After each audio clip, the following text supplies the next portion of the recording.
Well, welcome to the Startup Espresso. I'm Hall T. Martin, the host of the show, where we talk about raising funding for your startup and the time it takes to have an espresso. I hope you enjoy this episode.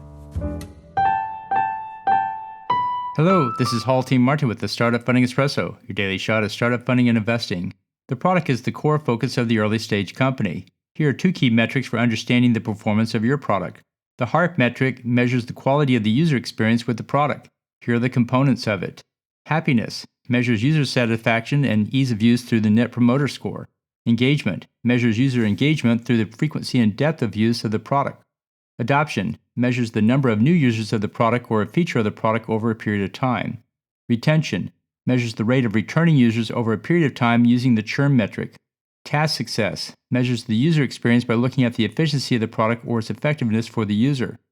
The Product Metabolism Metric measures the rate at which the company iterates on the product with upgrades and new features. Through customer surveys and feedback forms, you can gather the user's impression on whether the company is moving too fast or too slow in making product changes.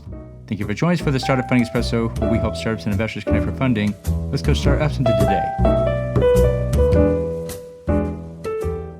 Hall T. Martin is the director of Investor Connect, which is a 501c3 nonprofit dedicated to the education of investors for early stage funding.